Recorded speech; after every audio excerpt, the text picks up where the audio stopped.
예, 오늘은 마태복음 3장 11절에서 12절의 말씀을 중심으로 하나님께서 우리에게 주신 은혜를 함께 나누겠습니다.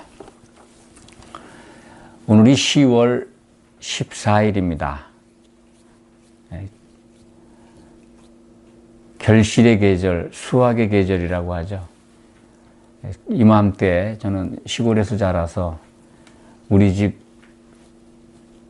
마당에서 벌어졌던 늘 이맘때쯤 아주 분주하게 일어났던 일을 기억하게 됩니다. 타작마당이라는 말씀이 오늘 12절에 기록되어 있습니다. 이 타작마당을 젊은 분들, 자라나는 세대들은 잘 쉽게 연상되지 않을 수도 있겠습니다. 우리는 이 타작마당을 경험했고 그 타작마당에서 일을 또 부모님들을 도와서 많이 해봤기 때문에 이 언어가 주는 어색함은 없습니다. 타작하는 곳이 어떤 환경이고 그 타작을 하는 곳이 어디 이 마당이다.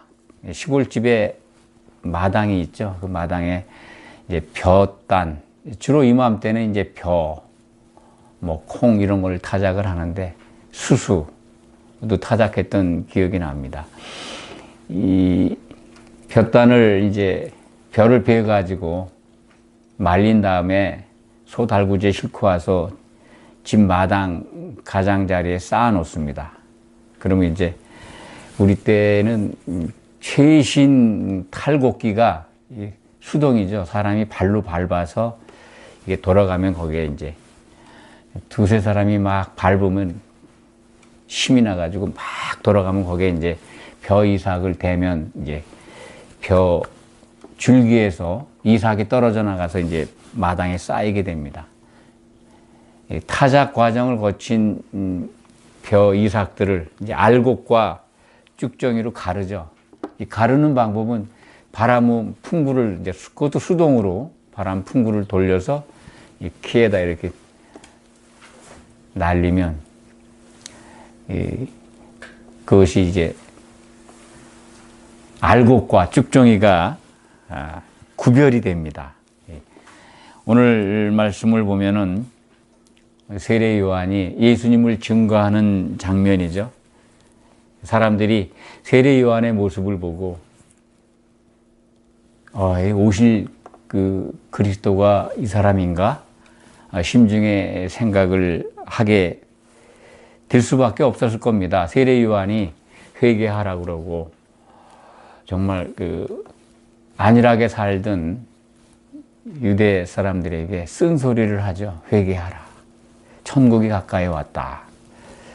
그러니까 또 그가 말하는 것을 들으니까 우리가 기다렸던 유대인들에게는 그 메시아 사상이 있었습니다. 특히 그 예수님 오시기 직전에는 아주 칠흑 같은 밤이죠. 그 밤이 지나서 이제 새벽별이 뜨는 그 무렵이라고 보면 됩니다. 예수님 오시기 직전이니까. 그 무렵에는 아마 이 메시아를 하나님께 속했던 하나님의 사람들은 간절히 기도했을 겁니다. 그리고 바랐을 겁니다. 세례 요한이 나타나니까 이 사람이 우리가 기다리던 그리스도인가? 라고 생각할 수도 있습니다. 그런 오해를 하니까 세례 요한은 나는 지금 물로 세례를 주지만은 내 뒤에 오시는 분, 곧 메시아죠. 세례 요한도 그분이 누군지는 모르고 있습니다.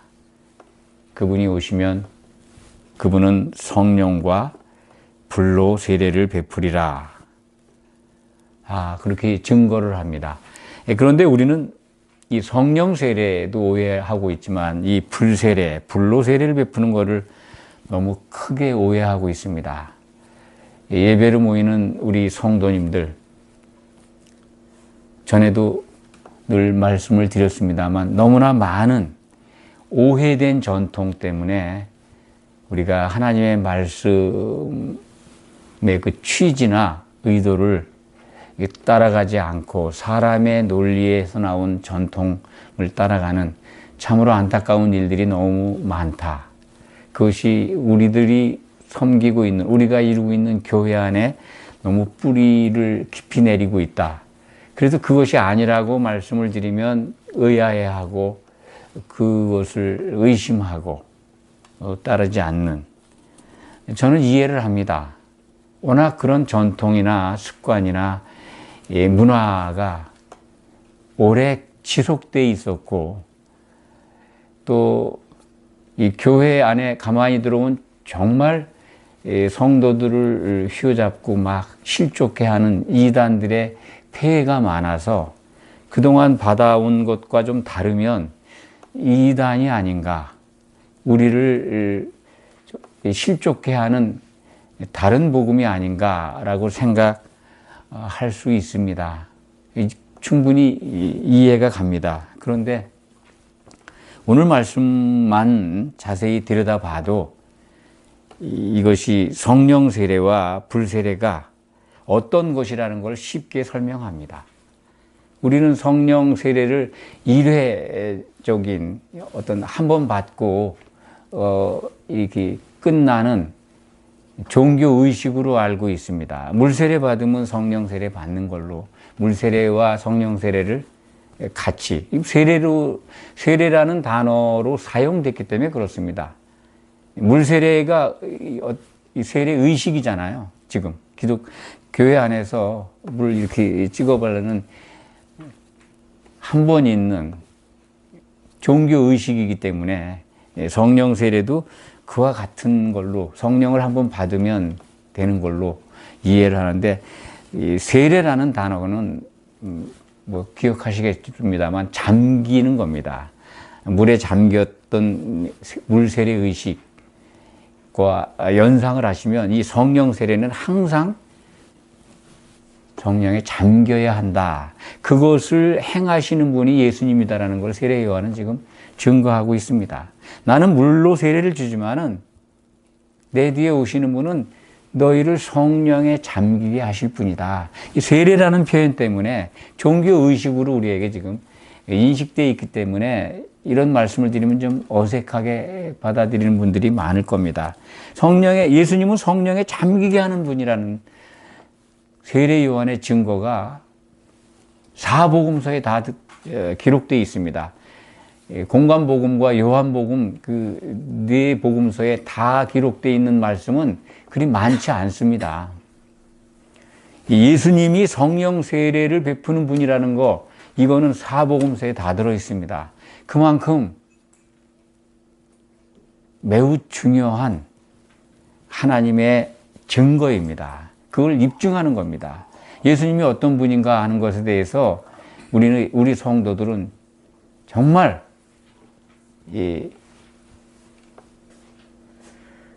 흔들림 없이 그것을 우리들 마음속에, 우리들 기억 속에 담아 있어야 합니다. 예수님은 우리를, 성도들을 성령에 잠기게 하시는 분, 그래서 우리를 하나 되게 하시는 분이다 하는 것, 그것을 무엇보다도 마음속에 이렇게 깊이 뿌리 내려야 합니다. 그와 연관해서 오늘 예수님이 불로 세례를 베푸는 분이다 라고 기록되어 있는 말씀 때문에 이 성령 세례가 이게 불로도 임하는 것, 성령의 물로 세례도 주고 불로도 세례를 주는 걸로 오해하게 되어 있습니다. 그런데 사실은 영어 성경 번역본이나 특히 KJV 같은 흠정력 그 한글 번역본만 보아도 이것이 11절 말씀을 12절이 그대로 설명해 준 거라는 걸 알 수가 있습니다. 그러니까 이 성령에 잠기는 것과 불세례를 설명해 주는 게 12절의 말씀입니다. 이 타작마당이라고 서두에 말씀을 드렸습니다만, 이 타작마당은 예수님이 오실 때 이루어지는 그리스도의 심판대를 설명해 주는 겁니다. 미리. 타작마당이 뭐겠습니까? 이 농사의 결과를 거둬들이는 마지막에 있게 되는 예수님을 믿었던 자들에 대한 심판을 설명하는 겁니다. 간명하게. 예수님은 이 부분을 마태복음 25장에 세 가지 비유를 통해서 그 그리스도의 심판 법정에서 이루어지는 곧 타작마당이죠. 타작마당에서 이루어지는 일들을 제자들에게 비유로 말씀하셨습니다. 그게 그리스도의 심판 때입니다.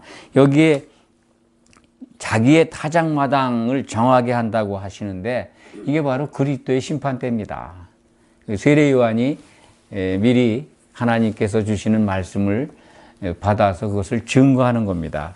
그러니까 이 성령의 세례는 성령에 잠기게 하는 그 잠겨진 자들이 이루는 알곡, 성도들을 말씀하는 거고, 불세례, 불로 세례를 베푼다 하는 것은 이 쭉정이에 대한 심판이 이루어진다는 것을 말씀하는 겁니다. 이거를 오해하시면 안 됩니다. 알곡에 대해서 먼저 말씀을 드리죠.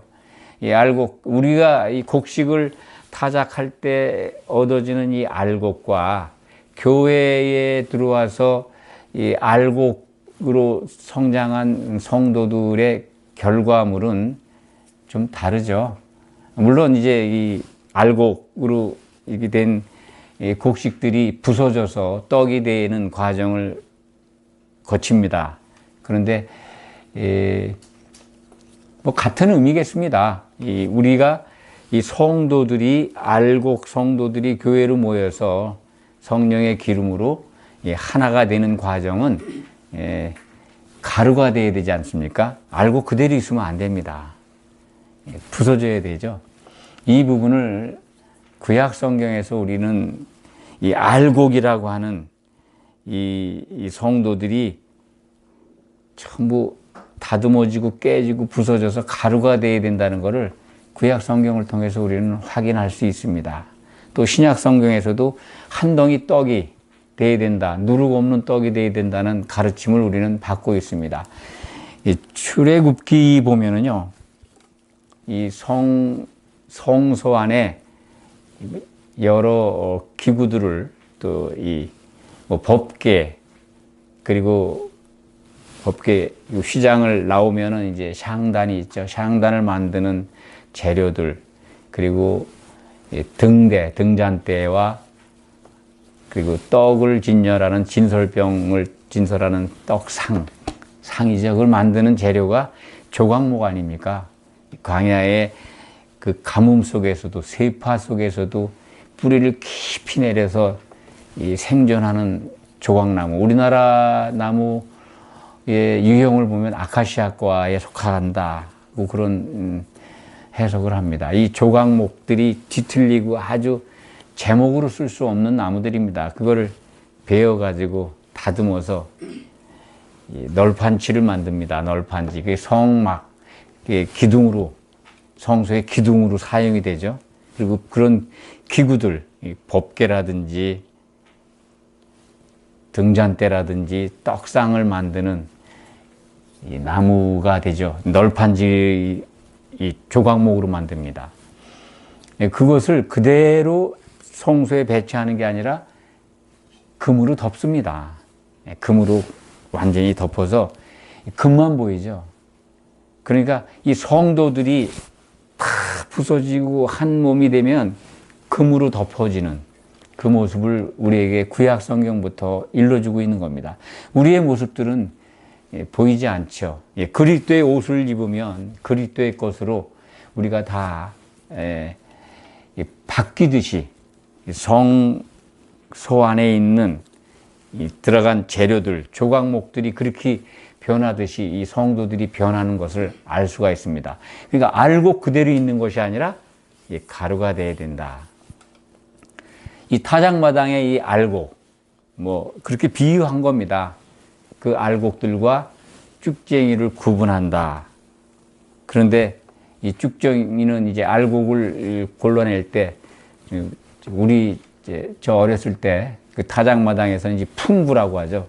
손으로 돌리면 바람이 일어나가지고 이 알곡은 바로 밑으로 떨어지고 쭉정이나 이 뭐 먼지나 이런 것들, 이 작은 이파리들도 섞여서 떨리니까 그럴 때는 이제 날아가 버리죠. 쭉정이는 이제 모아서 정말 불쏘시개 한다든지 뭐 거의 그냥 날아가 버리죠. 날아가 버리고 불쏘시개가 되는데 그 말씀을 하는 겁니다. 쭉정이는 꺼지지 않는 불에 태우신다. 불에 태운다는 거죠. 그리스도의 심판대에서 알곡은 혼인잔치에 들어가는데 알곡이 아닌 쭉정이들은 불에 태워지는, 불이 있는 곳으로 던져진다는 겁니다. 이 부분을 가장 잘 우리에게 보여주는 말씀이 마가복음 9장에 기록되어 있습니다. 마가복음 9장 43절부터 49절 기억이 됩니다만, 이 쭉정이, 그러니까 실족한 자들은 꺼지지 않는 불에, 또는 지옥 불이라고 그러죠. 불로 소금 치듯 한다, 그런 표현도 있고, 거기는 구더기도 죽지 않는다, 그런 표현이 있습니다. 그러니까 불은 있는데 죽지 않는다는 거예요. 불 속에 던져져서 여기 오늘 말씀은 태워진다 그러는데, 정확하게 예수님의 표현을 빌리면 태워지지 않습니다. 그러니까 영이죠. 그 벌을 받는 쭉정이가 되어버린 실족한 믿었던 자들이 지옥에 던져져서 고통받는 겁니다. 태워져서 없어지는 게 아니라 불 가운데에서 고통 속에 있는 것, 그 불로 소금 치듯 한다는 거예요. 그게 불세례입니다. 마가복음 9장 43절 이하의 그 표현을 보면 그게 바로 불세례구나 하는 걸 알 수가 있습니다. 그러니까 이 불세례와 성령 세례를, 물론 성령에 잠기는 세례와 성령이 심판하는 과정에서 그렇게 성령의 능력으로 이 처벌을 받는 그런 것으로 우리는 생각할 수 있습니다만, 이 불세례와 성령 세례는 분명하게 구별되어 있다. 단순하게 불세례? 그건 심판 세례다, 이렇게 이해하시면 됩니다. 그것을 오해하면 우리가 곤란합니다. 왜 그러냐면 이것을 오해한 결과가, 그런 전통이 이 찬송가에 상당 부분 수록되어 있습니다. 그래도 그걸 부르고 있습니다, 우리. 아시는 성경들 많을 겁니다. 제가 보니까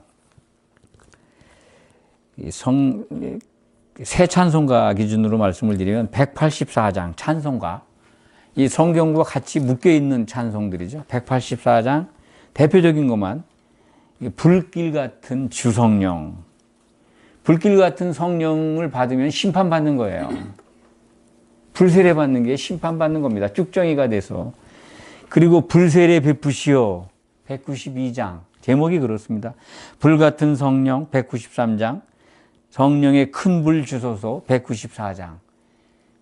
성령의 불세례를 원하고 있어요. 그걸 찬송을 부릅니다. 그런 것들이 우리의 기억과 우리들의 생각 속에 가득 차 있으면 이것이 바로 성경이 말씀하는 것을 오해한 결과입니다. 그런 것들이 입력되어 있어서 성령의 불을 간구한다면 이게 과연 예수님이 기뻐하시는 찬송일까요? 찬송에 대한 말씀이 나왔으니까 좀 설명을 드리겠습니다. 이 찬송은 하나님을 높이고 자랑하고 인정하고, 그리고 하나님의 뜻이 이루어지도록 사모하고 기도하는 겁니다. 그 찬송의 내용들은 그렇습니다. 구약에서 의미하는 찬송은 크게 세 가지입니다. 찬송이 하나님을 높이고 자랑하고 칭송하는 수단이지만, 감사의 찬송이 있고, 그리고 높임의 찬송이 있고, 그리고 정말 노래로 하는 찬송, 그 다 하나님을 높이는 거지만은 이 노래와 몸과 손과 우리들의 모든 모습을 통해서 하나님을 자랑하는 것들이 다 찬송입니다. 그러니까 우리 성경책 뒤에 붙어 있는 이 노래 부분의 찬송만 찬송이 아닙니다. 그렇게 찬송을 오해하고 있기 때문에 신앙의 3대 축이라고 그러죠. 믿음의 중요한 요소를 교회에서 그렇게 가르칩니다. 또 그리고 받아들인 분들이 많이 있습니다. 믿음 생활의 기본 요소는 말씀과 기도와 찬송이다. 그것이 뭐 틀렸다는 말씀은 아닙니다. 그렇게 바라볼 수 있습니다. 말씀 중요하죠. 또 기도도 중요한 믿음의 요소입니다. 그리고 찬송도 항상 불러야죠. 그런데 그 내용들을 올바로 알고 그렇게 접근하는 것인가 하는 것은 우리가 한번 생각해 봐야 합니다. 찬송도 그러니까 이 노래 부르는 것만 안다면 곤란한 겁니다. 말씀도 하나님의 말씀을 성경에 기록되어 있는 모든 말씀, 이 역사적인 사실을 기록한 것도 있습니다. 사실 기록의 증거 언어들도 있습니다. 하나님의 말씀은 우리가 이렇게 이해하시면 됩니다. 하나님의 논리입니다. 하나님의 취지, 의도하심입니다. 하나님의 생각 모든 겁니다. 그러니까 성경 속에만 있는 하나님의 논리로 국한할 수도 없습니다. 기록되지 않는 하나님의 논리도 많습니다. 성경 속에서 하나님의 논리, 하나님이 원하시고 기뻐하시는 게 뭔가를 발견하는 것, 그것이 하나님의 말씀을 향해서 우리가 바라보는 신앙의 태도입니다. 말씀은 그런 겁니다. 성경에 있는 말씀대로, 그 뭐 틀린 말씀이 아닙니다. 그렇지만 그 말씀을 하나님의 논리로 이해하고 받아들이시라는 말씀입니다. 그 다음에 이 기도는 예수님이 가르쳐 주신 기도에 매뉴얼이 있습니다. 그걸 잘 바라보시면 됩니다.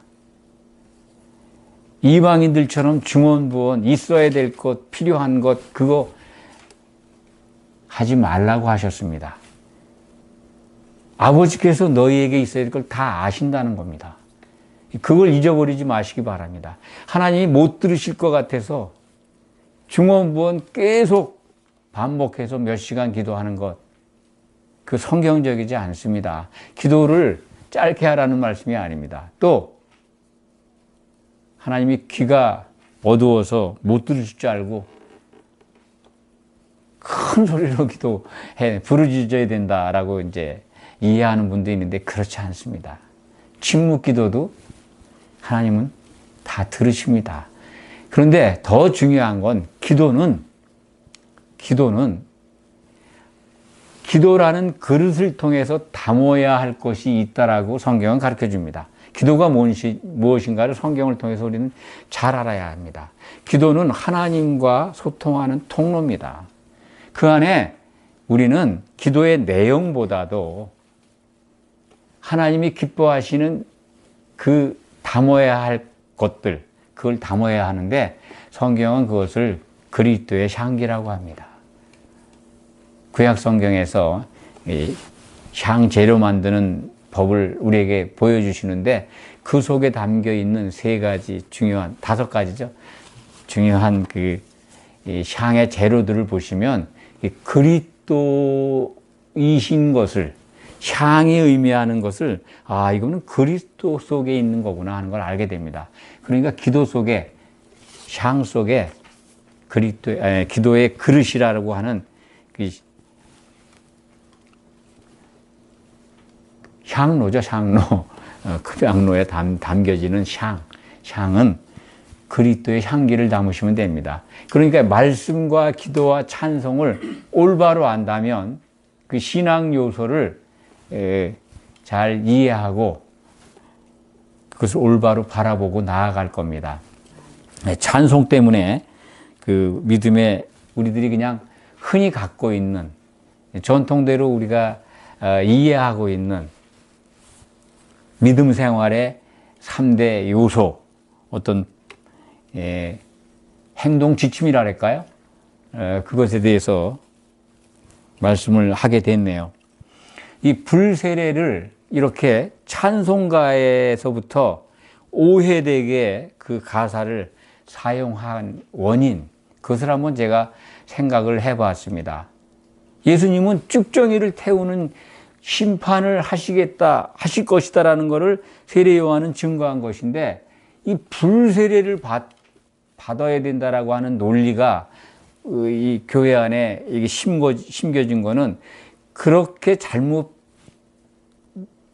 이해하게 된 원인이 이 성경 속에 좀 있지 않나, 그걸 잘못 적용한 것이다. 그 부분이 바로 사도행전 2장 2절에서 3절의 말씀입니다. 그것을 우리가 그냥 지나쳐 읽으면, 이 오순절날 성령이 강림할 때 이 불의 모습이 사도들 위에 앉았었어. 성령은 불의 모습이야. 그러니까 그것을 우리가 바라봐야 되지 않느냐. 그것이 임하기를. 그게 성령 강림 그날에 그렇게 임했기 때문에 그렇게 오해할 수 있습니다만, 성령은 하나님이십니다. 그걸 놓치면 안 됩니다. 그리고 그날 그 성령 강림을 도우러 임한 천사들의 모습을 우리는 발견해야 합니다. 그때 오순절날 그 2장 2절을 보면은요, 제가 읽어드리겠습니다. 호련히 하늘로부터 급하고 강한 바람 같은 소리가 있어, 바람이 등장하죠. 집 안에. 그들이 앉은 온 집에 가득하며, 바람이 가득했어요. 그리고 마치 불의 혀처럼 불이 나옵니다. 불의 혀처럼 갈라지는 것들이 그들에게 보여 각 사람 위에 하나씩 임하여 있더니, 바람과 불이 등장하지 않습니까? 우리가 성령이 임할 때 불이 등장해서 불 성령, 불 같은 성령, 불 세례를 기도하고 찬송가의 가사로 사용된 게 아닌가, 저는 그렇게 이해를 합니다. 그렇지만 성경 속에 있는 이런 언어들을 우리는 성경 속에서 찾아야 합니다. 시편 104편 4절에 보면은요, 하나님은 바람과 불을 사역자로 삼으신다고, 천사들을 사용하신다는 거예요. 천사들을 바람과 불로 사용하셔서 돕게 하신다는 겁니다. 천사들은 누굽니까? 구원받을 상속자들을 도우라고 보내신 영입니다. 그러니까 구원받을 상속자들, 이 12 사도들을 중심으로 성령이 임할 때 거기 그들을 도우라고 동원된 천사들입니다. 히브리서 1장 7절에 하나님께서 보낸 천사라는 걸 발견할 수 있어요. 바람과 불꽃을 삼아 사역자로 삼으신다는 히브리서 1장 7절의 말씀. 그 말씀이 바로 시편 104편 4절의 말씀입니다. 그걸 인용해서 히브리서 기자가 증거를 하고 있습니다. 그러니까 사도행전 2장 2절 3절에 기록되어 있는 성령 강림 때 그 장소에 나타난 바람, 그리고 그들 성령에 잠겨지는 사도들 위에 하나씩 앉아 있었던 것은 성령 한 분 한 분, 12성령이 아니라 천사들입니다. 동원된 사역자들로서 하나님을 도우라고 보내신 사역자들입니다.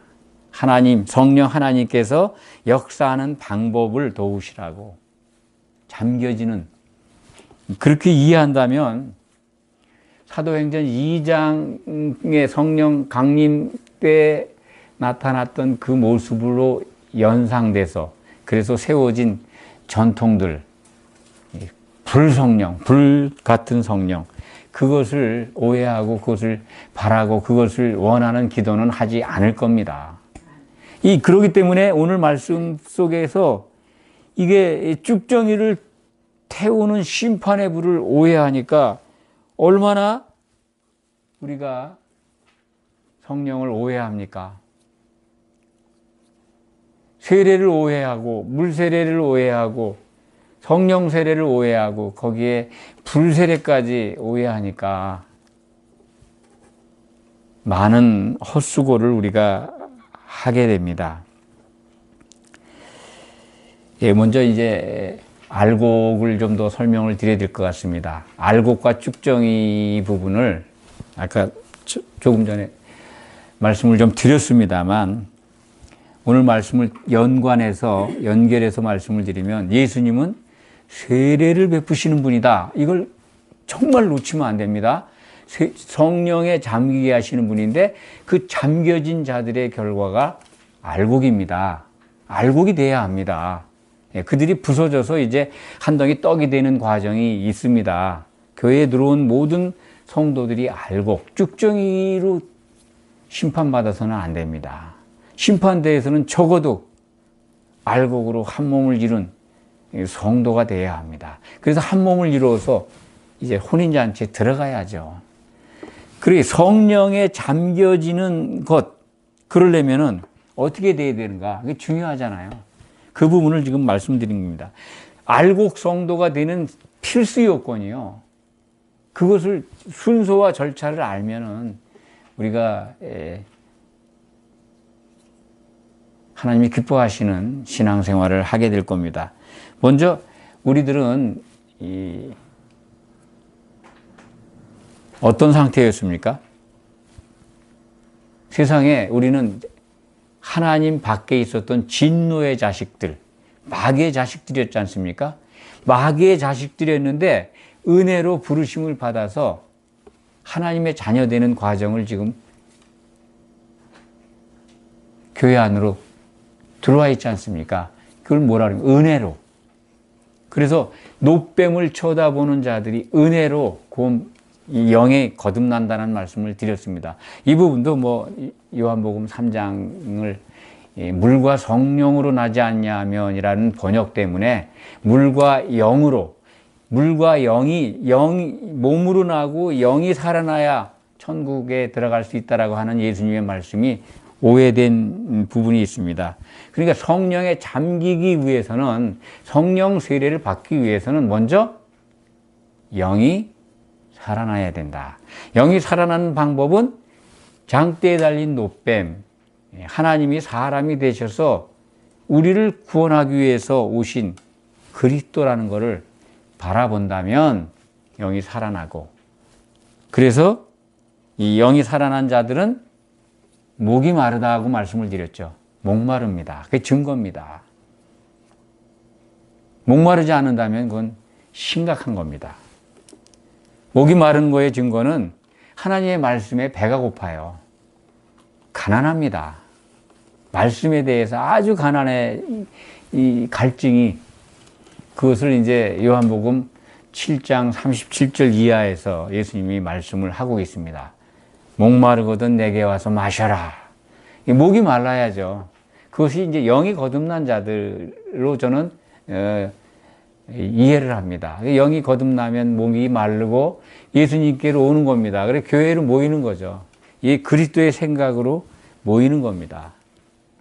그래서 그리스도 안으로, 그리스도께서 이루신 믿음 안으로 들어가면 성령에 잠기게 되는 겁니다. 그것이 바로 알곡. 알곡은 곡간에 들어갑니다. 혼인잔치에 들어간다는 거예요.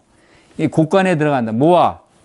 곡간에 들이고, 쭉정이는 꺼지지 않는 불을 마가복음 9장 43절 이하는 그 불을 지옥불이라고 증거합니다. 성경이 이렇게 정확하게 그것들을 말씀하고 있는데 왜 우리는 예수님의 불세례를, 심판의 불세례인데 그걸 오해해서 불 같은 성령을 내려달라고 찬송하고 기도합니까? 무지에 의해서 하고 있는 것, 잘못 알고 있어서 그런 것들이 용서는 받을 수 있겠지만은 하나님이 기뻐하시는 믿음의 모습은 아니지 않습니까? 심판받게 해달라고 쭉정이로 나 태워주세요라고 찬송하는 거 아니겠습니까? 오늘 말씀은 우리에게 성경은 사람의 논리로 풀거나 적용하거나 그것을 분별 없이 따라가면 안 된다는 것을 깨우침 받습니다. 우리는 성령에 잠겨져야 하는 성도들입니다. 예수님의 성령 세례를 받아야 합니다. 이 성령의 세례와 성령의 충만이 성경에 모두 기록되어 있는 언어입니다만 시작은 성령에 잠기는 겁니다. 충만은 잠겨 있는 상태의 결과입니다. 그러니까 충만해야죠. 잠겨진 상태가 계속 유지되는 그런 것, 그래서 철철 넘치는 그 충만한 겁니다. 교회에는 성령 충만함이 있어서 누구든지 들어오면 잠겨질 수 있어야 합니다. 그러니까 성령 충만은 개인에게도 필요하지만 개인은 충만한 교회에 와서 함께 잠겨 있으면 됩니다. 그러면 이루어지는 거 아닙니까? 그 성령 세례와 성령의 잠김과 성령의 충만을 그렇게 구별해서 이해하시면 도움이 될 겁니다. 목사님들이 또는 성도들이 기도할 때 성령 충만을 원하고 간구하잖아요. 충만은, 어떤 분은 충만은, 세례는 일회성이고 충만은 그 후 이어지는 것이다 그러는데 사실은 올바른 성경적 해석은 아닙니다. 성령 세례, 그러니까 물 세례와 연관해서 그 한 번만 이루어지는 것이다. 일회적 종교 의식으로 이해하고 있는데 잠겨지는 겁니다. 예수님은 성령으로 세례를 베푸시는 분인데 성령 세례는요, 항상 현재 진행형입니다. 우리 성도들은 그래서 기름을 준비한 처녀들이 혼인잔치에 들어가지 않습니까? 잠겨져 있는 거죠. 그런데 같이 믿었는데 기름을 준비하지 않은 처녀들은 탈락하지 않습니까? 실족해서 그 쭉정이가 돼버리는 거예요. 쭉정이. 그래서 꺼지지 않는 불로 추락하게 되는. 마태복음 25장은 바로 이 타작마당에 대한 자세한 예수님의 비유 설명입니다. 그리고 고린도후서 5장 10절에 기록되어 있는 그리스도의 심판 때입니다. 선악간에, 그러니까 알곡과 쭉정이의 심판 타작마당, 그것을 마태복음 25장은 보여주고 있는 겁니다. 우리는 결코 절대로 이 쭉정이가 돼서 꺼지지 않는 불에 들어가는 그러한 불행한 일이 있어서는 안 됩니다. 설사 지금까지 잘못 알고 있어서 불세례를 원하고 그것을 기도하고 찬송했을지라도 이제부터는 올바른 하나님이 기뻐하시는 찬송을 드려야 될 거 아닙니까? 하나님을 높이고 자랑하는데 하나님의 자녀된 우리가 나를 지옥 보내달라고, 지옥불 보내주세요, 그걸 받게 해달라고 찬송한다면 그게 얼마나 괴로우셨겠습니까? 찬송가 가사를 쓰신 분들이 저는 일부러 그러신 것이라고 생각 안 합니다. 성경의 모습을 자세하게 그것이 보여지지 않았기 때문에 그렇게 된 거고, 그분들이 수고한 것을 제가 폄하하거나 그런 건 아닙니다. 이제라도 성경에 의해서 잘못된 것은 바로잡아야 된다.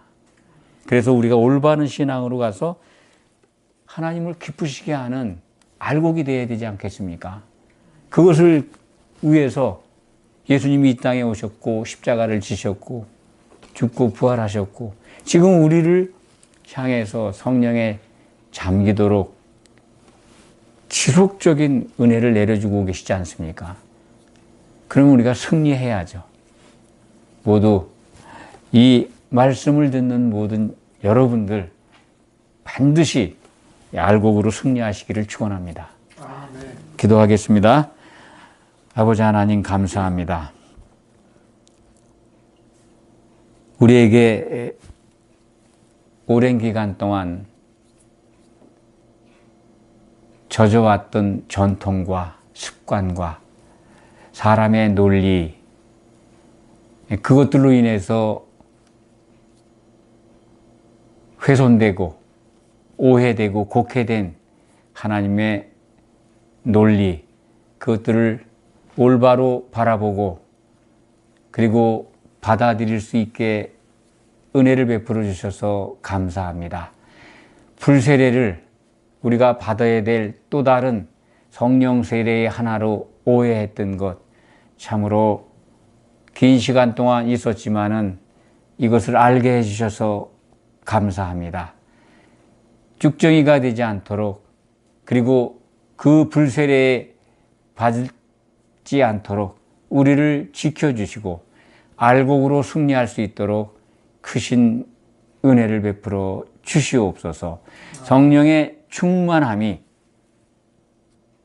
이 말씀을 듣는 모든 성도님들 가운데 유지되기를 소망합니다. 언제나 우리는 성령에 잠겨 있고 우리 교회들은 모두 성령 충만한 가운데 하나님이 원하시는 믿음 생활을 하도록 인도해 주시옵소서.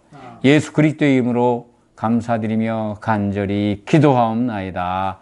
아멘.